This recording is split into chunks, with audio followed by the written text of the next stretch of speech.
Hello, always nice to have you join us. This is Platform. I'm Ruth Aguele. Export promotion drive has proven to boost economic growth of any nation through the multiply effects that the income earned from exports has on the economy. Nigeria has various commodities that could be exported in a bid to grow the nation's economy, as well as provide foreign exchange earnings. Products like cocoa beans, cashew nuts and shell, frozen shrimps, ginger, fish, mollusk, aquatic invertebrates, oilseed, among other agro commodities, have been on the top table for exports. But ensuring that these agricultural produce is of exportable standards and quality by meeting certain requirements or certification for exports is a task before the Nigeria Agricultural Quarantine Service, a regulatory agency under the Federal Ministry of Agriculture and Food Security, created for the harmonization of plants, veterinary and aquatic resources, that is fisheries, quarantine in Nigeria, to promote and regulate sanitary and phytosanitary in connection with the import and export of agricultural products, with a mandate to minimize the risk in agricultural economy, food safety and the environment. Now, no doubt, Nigeria's agricultural sector has experienced a substantial increase in the export values of its top commodities. However, sustaining the regulations and procedures in the nation's export commodities is crucial, and translating these comparative advantages into gains readily points to the problem of quality and standards that have consistently reared its head as a result of toxins, thereby hindering the profitability of some of these commodities. Our focus on Platform is setting standards for Nigeria's agro-export commodities, and our guest is the Director General, Nigeria Agricultural Quarantine Service, Dr. Vincent Isegbe. Thank you so much for joining us, Dr. Isegbe. It's my pleasure. Thank you, audience. All right, you know the tradition. We have to let you into who our guest is. So here is his profile. Dr. Vincent Isegbe began his career as a veterinary officer in the Federal Department of Livestock, Federal Ministry of Agriculture and Rural Development, and rose through the ranks to the position of Assistant Director before he joined the Nigeria Agricultural Quarantine Service as one of its pioneer staff. That was in 2008. With over 2 decades of experience in quarantine administration and management, he was appointed the Pioneer Director, Comptroller General of the Nigeria Agricultural Quarantine Service. That was in 2018, and his appointment was renewed just recently. Dr. Isegbe earned his Doctor of Veterinary Medicine degree from Ahmadu Bello University, Zaria, and his Master's degree at the University of Maiduguri, with an MBA in International Agribusiness and Food Chain Management from Leeds University. Dr. Isegbe is a member of the Nigerian Veterinary Medical Association. He had served as a member of the Board of Nigeria Environmental Standard Regulatory Enforcement Agency, that is NISREA, an accomplished author. He has published several critical acclaimed articles in newspapers and scientific journals on animal health, food safety and quarantine issues. We could go on, but I'd like to just leave this profile here. You've done quite so much for yourself, Dr. Isegbe. Well done. Thank you. All right, we're bringing our panelists now. Benny Adams, one of our regular from the business desk in NTA. Thank you, Benny, for joining us on Platform. Thank you for having me. You're welcome. Dr. Isegbe, looking at the focus on the Platform, setting the standards for Nigeria's agro-export market, if you want to put it that way. The quarantine service, or should I say the agency, has been on the forefront when we want to look at certification, regulation, to ensure that these commodities, these agro-commodities, are fit for export. This is your second tenure, so you've seen how the whole process worked. You've had your own share of experience, being at the helm of affairs. Tell us, how has the agency fared so far? Thank you very much. It's my pleasure to be here at the Nigerian Television Authority, and I thank you for this opportunity. So far, so good, but we can continue to do better. That has always been the slogan in the Nigerian Agricultural Quarantine Service. Let me use this opportunity to express my gratitude and appreciation to His Excellency, the President of the Federal Republic of Nigeria, for this opportunity for me to serve my second term as DG, Nigeria Agricultural Quarantine Service. I know it's an enormous responsibility, but I believe God that we'll continue to serve the nation well. Having said that, I will say that the primary mandate for the Nigeria Agricultural Quarantine Service is to prevent the entry, establishment, and spread of diseases and pests and contaminants of plants, of animals and aquatic resources, so that they don't come into the country and we don't export them to other nations. And in doing so, we facilitate international trade. So we have two core mandates in ensuring inspection and certification, so that we can have seamless market for agricultural commodities. We know very well that Nigeria is prime position, by our location on the geo map of the world. We are equidistant, to most of the major markets in Europe, Asia, and the Americas. And that places us on the best pedestals to be able to have a short freight haulage cost, to destination markets for major commodities. The second big factor that we have in our favor is that we have very good weather. We don't have winter. So while others are grappling with winter season where they cannot produce except in greenhouses, we can actually produce. In fact, some agro commodities like wheat, tomato, onions are better produced, during our dry season. So we have dry season farming. And with the large bodies of water that God has blessed Nigeria with, River Niger, River Benue, which are the two major rivers in the country, and then other smaller rivers in various states of the Federation, we actually do not have an excuse for not producing as much as we want to produce because the market internationally is there. However, the challenges that we have in the markets is that there are rules, there are standards. Standards for products, standards for processes, and standards for facility. We have to understand what those standards are. There are international standards that are basic across board, but again, individual markets have their own peculiarities which we need to understand as exporters, as regulators, and as agribusiness operators so that we don't run foul of our export processes. Now, to go to the crux of the matter, there are standards which is expected of us as a country, and we as Nigerians cannot be an exception. So we need to follow those standards and ensure that it is properly done. Dr. Isegbe, of course, there's a whole lot Nigeria is blessed with, but let's allow Benny come in now. Okay. Benny, you want to pick up from there? Okay, first of all, I want to congratulate you for your reappointment to head this agency. It shows possibly much has been done in the first tenure and there was need for renewal.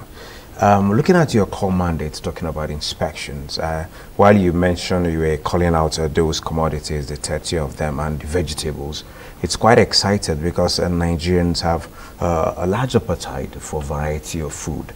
You see Nigerians traveling outside this country, they want to take that which is native with them to travel. And at the port of entry in most of these European countries, the moment you arrive at the airport, you see notices, okay, for quarantine. Animal, one section, vegetable, food items, one section. Then begin to inspect what is the content of what you have. But again, if you look at Nigeria, our airports, we don't seem to have such a presence. What's the agency doing in that light? Thank you. We have presence in all our international airports, either the Nnamdi Azikiwe International Airport at Abuja or in Lagos or in Port Harcourt, where international flights originate from. Our presence are there at the international port. If you ask for the phyto decks in those locations, you will see the quarantine service there. We are in green, what we call the bush green color, and then black trousers. We are the seaports too, all the major seaports in Port Harcourt and in Lagos. We are in Calabar. We are trying to open up other smaller seaports so that we can have our presence there. We are the land borders too. Seme, Idiroko, Imeko, Ilela, Megatari, Kamba, all those land borders are there. So we are strategically located at most of the entry and exit points of this country. The one thing I will agree is that we have not sufficiently covered all the entry points because we don't have the large number of staff that can cover those areas. But the good thing is that we work closely with other agencies of government, and we do collaborate a lot in terms of communications. Where there is something that they've seen as of interest to the quarantine service, they normally do inform us. Like the customs service, the NTA, we work very, very closely with them. At the airports, what we do is that, we need to ensure that there is no much physical contact with customers that are, clients that are coming into the country. First of all, there's what they call declaration. If you are coming and you have any item of agricultural importance, you are supposed to declare it, at arrival. But if you don't have any, then you don't have any problem. That's what obtains internationally. But the screening machines that we have in the country, they do screen for agricultural produce, as well as other information, other screening tests that are available. What we do is, we do wait for those who have declared, then we search inspect their commodities. If they have any issue, then we address them properly. But once you have a phytosanitary certificate for those items that you have on you, you don't have a problem. Okay. Yeah. And when you were talking about the 30, or should I say more than 30, it's just the number you could pin it, of the agro commodities we have, one would ask, are all these 30 certified, readily available when we're talking exports? Because if we want to look at the factors that affect, export of agricultural produce, mycotoxins is one of it, and the ginger blight of not too long, that some farmers recorded losses of more than 12 billion naira or thereabout. That's part of the challenge. Because of such instances, we're counting losses where we're supposed to be adding value or revenue. What is the agency doing, to ensure that certain produce, agricultural produce, are well certified before we think of exporting? We have to fix it here before we're saying, okay, let's share it with the world. Thank you. That's the essence of the export certification value chain that we put in place. There are 5 critical stakeholders in that value chain. 1, the producer farmer. 2nd, the supplier. 3rd, the exporter. 4th, the state government where that farm is located and is under the cover of that government. And the last but not the least is the Nigerian Agricultural Quarantine Service. What we do for the farmer producer is that you have to be registered. Your farm has to be registered. We need to know you, what you are doing, where you are buying the pesticides from, who is supplying you, how you are storing those pesticides, and other things, what you produce. Then we go to inspect and ensure that at the farm with you, particularly that of vegetables, we follow the farmers from one point to another, and we will help in monitoring even the spraying of pesticide against pests for vegetables. So once that is done and the farmer is numbered, that farmer producer only sells to a certified supplier. Now that supplier too is registered under our system, and he can only supply to the exporter and only buy from the farmer. So in that case, there's traceability.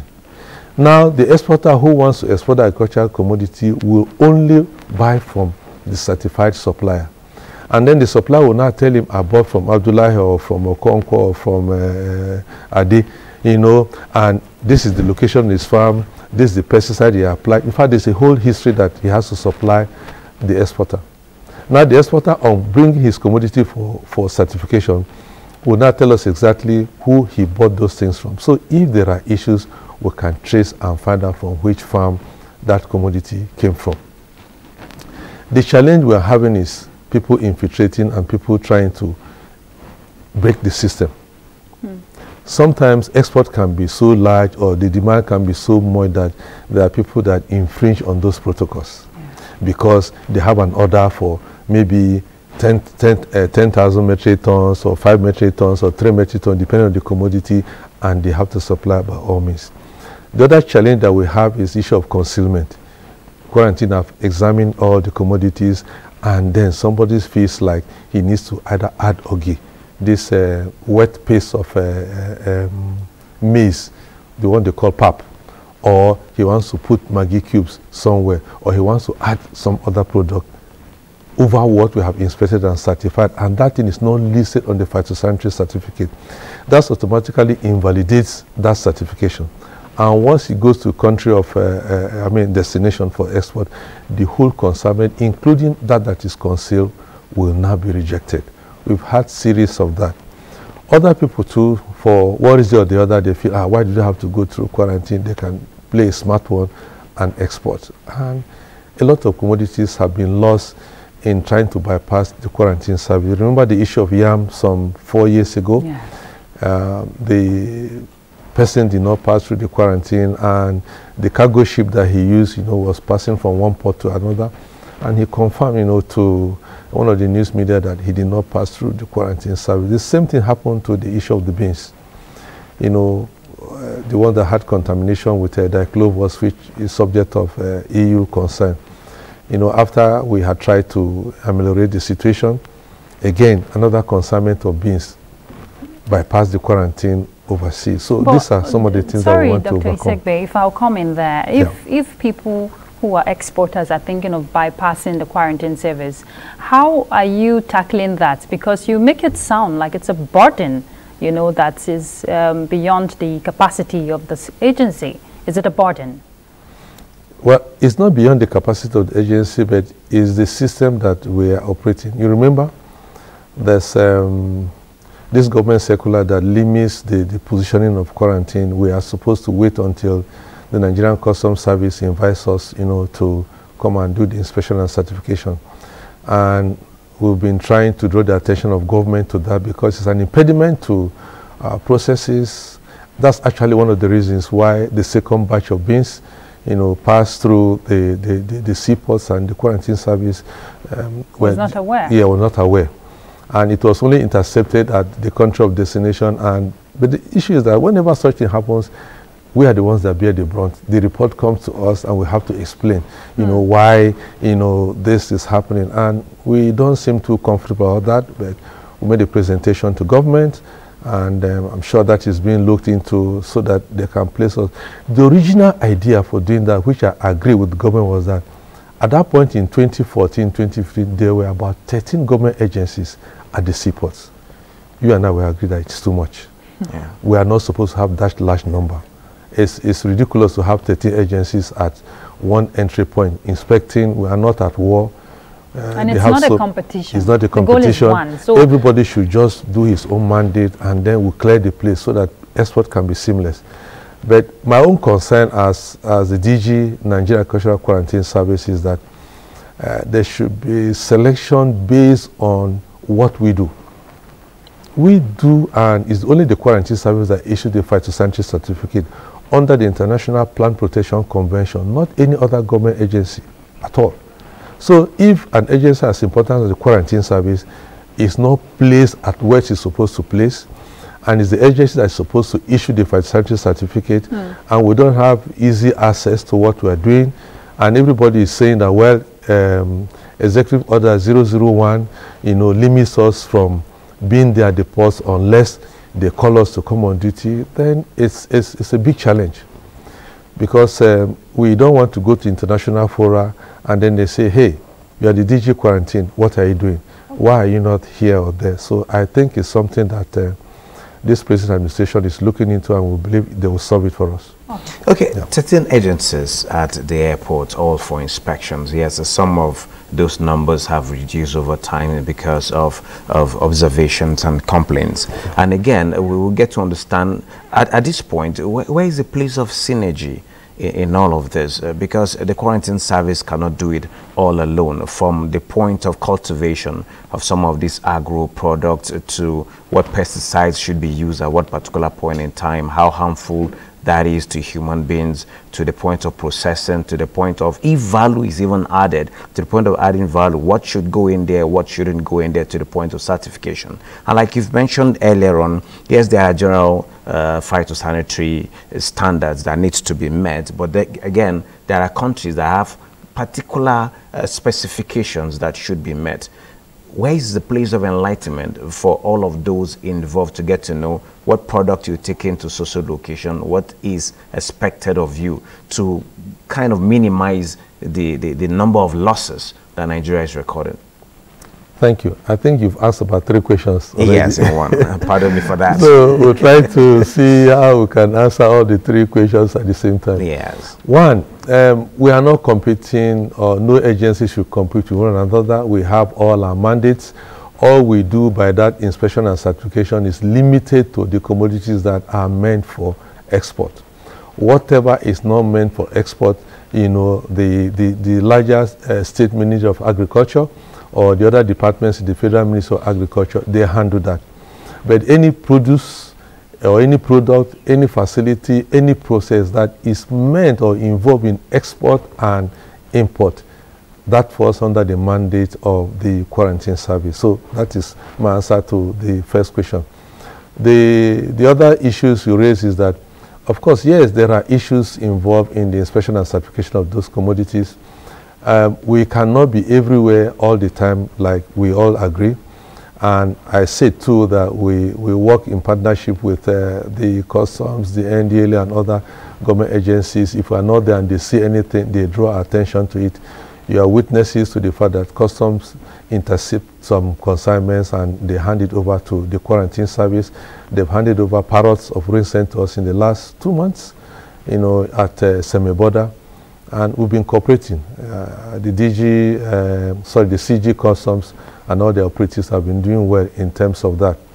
Now for the inspection and certification, yes, of those commodities, for each one, inspection and certification process for each commodity is different from the other one, because the pest for one is different from the other. The integrated pest management system approach for each of the commodities are different depending on what commodity we're talking about. Let me just explain a little. Like in one country, you can export fresh, frozen snails, for which the quarantine service have got third country certification for. In another country, you cannot do that. So even as an exporter, you need to know where to export what to, so that you can have free access for your commodity. Now in other commodities too, before you can even export your commodity, say the grains, to any country overseas, there's what they call the crop pest survey. They will make a demand of you, like they will make a demand of Nigeria. Take the case of sorghum. You know, we had one from the Chinese government. We were in the field for about 6 months, you know, trying to meet the quarantine requirement for the Chinese government. After we finished that, the Chinese officials came and stayed for about 6 weeks with us, you know, to validate all that we had done. And they were happy and they gave us a clean bill, and we can export any quantity of sorghum to China as of now. Now, for other commodities, they make periodic requests from the quarantine service, and we oblige them by doing the necessary crop pest survey and pest risk analysis for each of the commodities. And once it is agreed, then you now have the opportunity to export. That is just an agreement that you can bring this commodity to my country. But whenever that commodity is to be exported, it has to go through the specific inspection and certification for that commodity that we have in place. So that is the process that is involved. It's cumbersome, but they do that because diseases and pests, first and foremost, they're of critical importance to any nation because of the effect on the agricultural economy. And that's why pesticides, chemicals like methyl bromide can be allowed, despite the fact that it has ozone depleting capacity. But because the issue of disease control, pests, is of utmost importance in international trade, and where there are no alternatives, that kind of pesticide can be allowed, you know, to be used to treat agricultural commodities. Those are the few exceptions that we have under the Montreal Protocol of 1992. Okay, and it's good you talked about the monitoring, because Nigeria has fared well in some agro commodities. We see cashew, 84.24 billion for last year export value. We're also seeing sesame seed, 253.69 billion. That is good. That's on one hand. But the prospect of any commodity, or rather the quality of any commodity, will determine its prospect and will also determine its demand in the market. What is acceptable in the local market may not be acceptable in the foreign market. That's right. So there are challenges, obviously, I'm sure you're dealing with based on what you're sharing with us here. But would you say the agency has the capacity or what interventions are you looking at to boost the capacity to ensure that Nigeria is on the top scale? Thank you. I'm happy about the figures they are ruling for export values for sesame and cashew. And I want to assure you that we can triple that or even quadruple that, all things being equal, because we have the capacity. We have 34 million hectares of arable land, and if we deploy that, to production, I'm sure we can produce much more than that. So we have the capacity to have much more than we are exporting now. But like you said, some of the processes, the challenges we have is meeting the international market requirements for these commodities. As for capacity, yes, we have the capacity to undergo that. Remember, in all the 30 agricultural commodities that we mentioned under the export certification value chain, all the crop-based survey that we've done for all the commodities from cowpeas to hibiscus, which we're exporting to Mexico, to other commodities, we have never, ever sought for any technical assistance from either any institution or any within the country or outside the country. It has always been done by the qualified staff of the quarantine service. We have a robust training program that we have. We have a lot of specialist officers that do these things, and we have gone through lots and lots of training. And that's part of the capacity evaluation status for the Nigerian Agricultural Quarantine Service.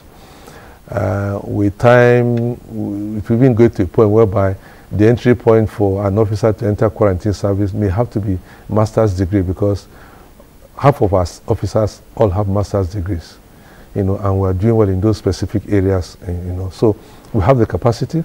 You have the manpower? We have the manpower, okay. To be able to do all that is required of us to meet the international need for these agricultural commodities. And God has been helping us to achieve that. Okay. Where is the place of technical aid? Where is the place of employing technology and automation in this process to ease the human, not just the human contact, but also efficiency in ensuring your work is done seamlessly to facilitate exports at any point in time? Yeah. Before you answer that, okay, Dr. Isegbe, Benny just asked that question right on time for us to take our break. So Benny, you'll have to come back with that question while we take this break. We're back shortly. Don't go anywhere. What are we doing as a nation to, first of all, settle our teeming populace, especially NTA's political package with a third eye on the nation's political scene? I am Fisa Ogunfuyi. Welcome. You have to be very careful giving space to people who are obviously sponsored to further the agenda of some other groups. There's a lot of questions. A lot of questions in a closed door sessions. Some of these issues, some of the problems bedeviling of their In fact, between June 1st and July 17, 19-point-something billion has left the coffers of the NDDC. I can say my constituency, they need everything because we don't have anything.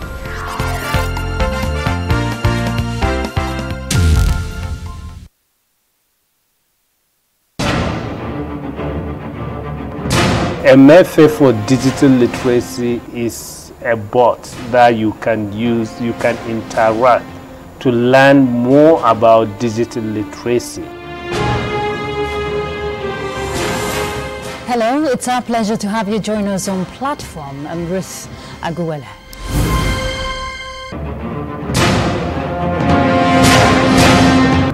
What is the yardstick for measuring everybody's moral integrity? It's critical at this point in time. How daunting has that been for the Institute in getting them abreast with all the legislative procedures? The fact remains that one training workshop is not enough.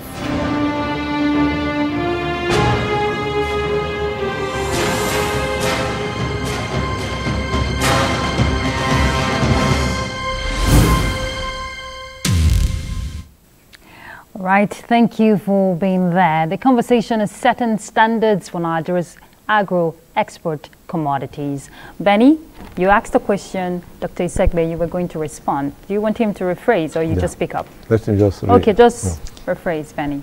Okay, Doctor, before we went on that break, you made us realize the quality of staff you have in carrying out your mandates and responsibilities. And though there is a shortage of such manpower from what you've said, and now I'm just thinking, where is the place of technical aid, maybe from outside the country? Where is the place of technology or automation of this process to ensure seamless execution of your mandate, particularly to ease exports?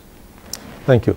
We've been receiving support from various state governments, when they come for either the pest risk analysis or this, because of the way we have been working with them, they've been extending training programs to us, particularly the US, under the USDA programs. You have the Japanese, you have the Chinese. In fact, as I'm talking currently, 2 of our officers are in China, for training and workshops. So we've enjoyed support from the international community, in trying to, train our officers in various fields, and other development partners like GIZ and what have you. So that we've been doing. In respect of technology, we have deployed digital technology in our operations. We have the eFITO. We started that before under the IPPC, International Plant Protection Convention. They now have what we call the eGens, but 3 years before then, we had inaugurated our own in our certification process, that you could come, you'll be issued an electronic phyto certificate, and with a number and date, you could access it anywhere in the world. You could check it anywhere in the world, and it can be gone from any part without that necessary too much physical contact for the electronic certification. So that is a plus for us. It has helped us to eliminate, faking of manual certificates. Sometimes people go to get these certificates, they want to reproduce and reduplicate it for use here and there, but that has completely eliminated that. In our operations too, we've tried to deploy technology in some of our service deliveries and ensure that in our reporting system, in our conversation with our clients, our website is one of the vibrant websites that you can interact with. So if there's a need for any interaction, we respond to mails and requests within 24 hours from wherever it is coming from, and respective officers attend to that immediately. In our labs, we are trying to revolutionize our laboratory services. We have built one 2-story building in Lagos. We are equipping it right now. We finished the one in Abuja. We are yet to equip it, to standardize our laboratory services. The one in Ibadan is functional, and we can do most of the major tests that are available on the system. So we are deploying more and more technology. We have so many young officers, on the field, and my generation, we are not too computer savvy, but when you have a lot of young officers around you, there's no way that you will not be involved with the use of technology. Yeah. Most of my officers are very young officers, 45 and below, and they've done quite well, in bringing me up to the technological need that we have and inform me. So I'm trying to. Okay. Most of the things that I didn't know what to do, we're doing quite well. Which is good, Dr. Isekpe. Yes. And looking at regulations and certification, earlier you shared your perspective on the burden when certain procedures are not duly adhered to, when there's compromise in standards. Now, there's also this aspect on one hand where if this agro commodities don't meet standard, what next? Because we saw the ginger blight I mentioned earlier in the conversation. Would there be another chance, what readily comes to mind or comes to play immediately? Commodity is certified, okay, this is not good. What next? What would you do as an agency to ensure that these commodities are not just pushed aside?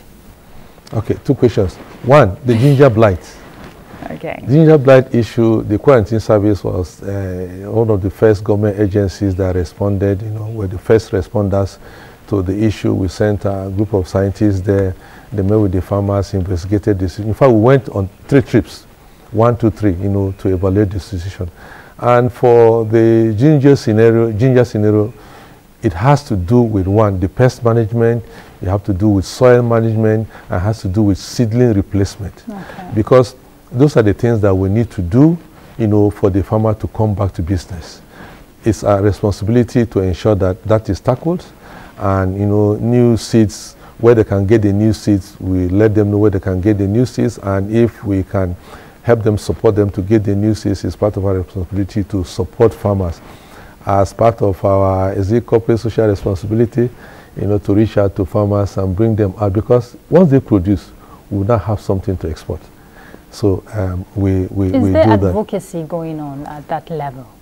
Yeah. Okay. A lot of work is being done by the Federal Ministry of Agriculture. We are doing our own too, and I think Kaduna State government too. They are doing a lot by sensitizing farmers on what to do to avoid such situations. You know, part of the socio-cultural consequence of some of these agronomic practices is that a single commodity has been planted over the years on the same farm, probably without a change. So over time, you know, there's pest adaptation and pest hardiness. You know, they become hardy to a situation, and before you know it, over the years, you can have situations like that. They become resilient. They become to most of the management processes that you have. And that's why they need to look at the new agronomic practices that can help them. But the situation is that treatment of the soil can take quite some time.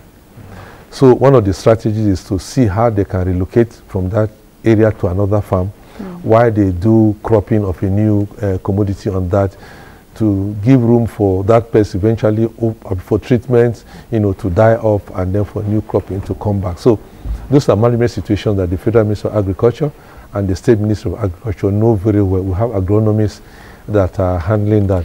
For the second question you asked, we want to prevent such a scenario where a farmer will have to go through to the exporter, will have to buy commodities. Then when it comes to the export desk, we'll say, oh, sorry, that the commodity cannot pass through. The commodity is substandard. It can be discouraging. Yeah. And that's why we do what we call backward integration, by informing farmers that if you intend to export, this and this and this is what you should do. So we have segregated those export farms to be able to reach out to them. If you are producing for local consumption, the Federal Ministry of Agriculture, the Federal Department of Agriculture, and the State Department of Agriculture will handle that. But if your production is intended for export, it becomes our primary concern. They too can notify us that this farmer is producing for export, and then we can properly guide the farmer as what he or she is supposed to do, so they can have a seamless export of his or her commodity. Okay, I think a rider to that, Doctor, is the fact that yes, like you mentioned, you have about 30 agro commodities under your radar, and there's an ongoing campaign from state government, from the Nigerian Export Bank, as well as the NEPC, talking about, as well as also SMEDAN, talking about one product, one local government. Every local government in Nigeria should have one exportable product, which brings to the fact that more products might be coming into the export list. How prepared are you to handle some of this? Thank you. It's a very beautiful idea. If each local government can have just one commodity, focus on it, do all the things that they need to do to produce enough quantity, get the best seeds that they can, increase the yield per hectare, be able to store them in the warehouses before export, eat some and export some. Beautiful idea. Okay, you go ahead. Yeah, I believe that every state government should be able to do that. As far as we know, whichever agricultural commodity that a state government is able to bring up for export, we are ready and capable to inspect and certify. And I can bet that within those 30 agricultural commodities, there may not be one outside it. If there are, we are still developing for it. Of course, there's one which I want to share with you, cut flowers. You know, overseas, people do a lot of giving of flowers to people for birthdays, for loved ones.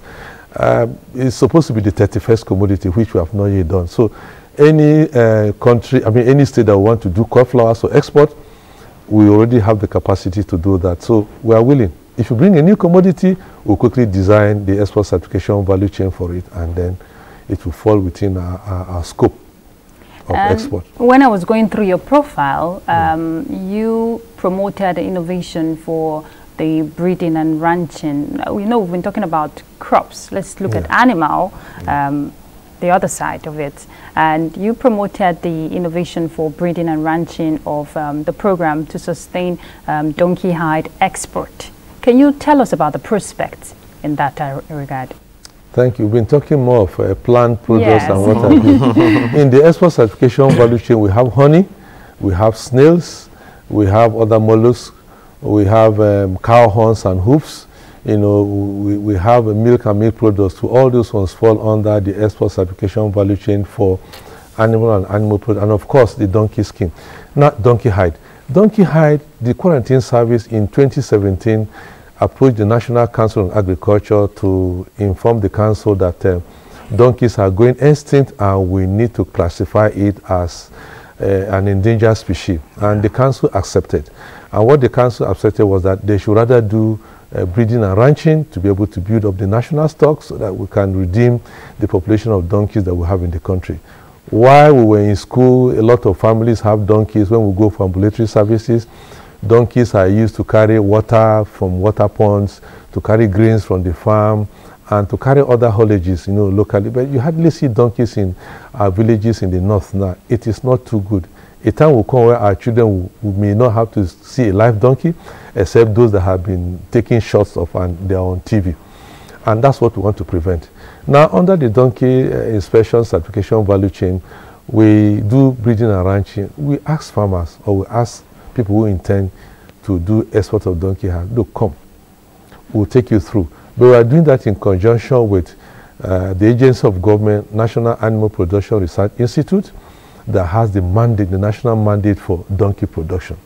So it's in conjunction with them and then the Federal Ministry of Agriculture to ensure that collectively we can put hands together, establish ranches for donkeys, help in the breeding. We can guide them on what they should do. NAPRI will continue to do their own mandates to be able to increase. You know, donkey has a low fecundity. You know, it has one foal, one baby, you know, per pregnancy, and the pregnancy could be as long as a year plus. You know, so it takes time for foaling, and because of that, we need to quickly wean the foal so that the mother, the Jenny, that's the female one, can come into breeding season again. Those are some of the technical issues that we need to do. They probably need to harvest the semen for artificial insemination and a whole lot in that farm. And what we're looking at is that, see, my sister, whatever can bring money to the country, the quarantine service is willing and ready to export it. What about aquatic resources like fisheries? For fisheries, that's another yes, fisheries, we have what we call ornamental fishes. You know, the fishes that you put in aquarium, you know, to beautify houses and some. We have tremendous focus on that because that's a foreign exchange earner. A lot of people, and they are premium fishes, you can agree with me. People don't buy it because they are eating it. They buy it for the aesthetics. You know, they beautify homes. They make you have a relaxed mind. When you have it in your home, children can play with it. Children can develop ideas, you know, concerning fishes and being in love. Have even pets, fishes as pets, ornamental fishes as pets. And the wonderful colors that you have among those ornamental fishes is something that every person will have to have one in his or her aquarium in the house. So we are meeting with ornamental fish farmers nationwide. We do meet with them as regularly as we can, you know, to help them develop that breeding for those ornamental. You know, they are in the wild. We are trying to relate with them to see how they can do capture breeding. That is, bring them from their wild environment into a captured environment and see how possible we can breed them. And is it possible for crossbreeding so they can have as many colors as possible? The market is there in Europe too. We have a lot of ornamental fish forums, I think twice every year. I think in Germany or so, that our ornamental fish farmers go to annually to showcase the varieties that we have, the species that we have in the country. So that's another area that we should look at. We did some work too on catfish. For now, the catfish consumption is very high in the country. It's not meeting the supply. Yeah, so we have a challenge in the supply. But I can tell you something, we have worked on shrimps. to China and then to Russia. Nigerian shrimps are one of the best. They are very sweet. One of the best species that you can the way see you said in the it's very sweet, market. you just whet my appetite. Yes, very sweet. And they are big, and they are prime products in the international market. So we are almost through with the Chinese government. We started about 2 years ago. You can see how tedious and difficult it is to get through some of those processes to meet the international needs. We are hoping that before the end of the third quarter, we should be able to get through the Chinese government, and then we can export. We have big companies in Nigeria that can export shrimps and prawns overseas. That will be another foreign exchange earner for the country. Okay, Doctor, talking about markets and anything that will bring money to Nigeria, you're ready to support, you're ready to go all out for. At this point in time, yes, you've mentioned a lot of the prospects as well as some of the teething problems around. How is all of that affecting the volume of trade in terms of the figures? Yes, we've been recording some increased volume of trades, but it kind of fluctuates at a point. So from your agency perspective, how are we doing? For a start, I would say we are doing good, but we can do much better than we are doing at this time.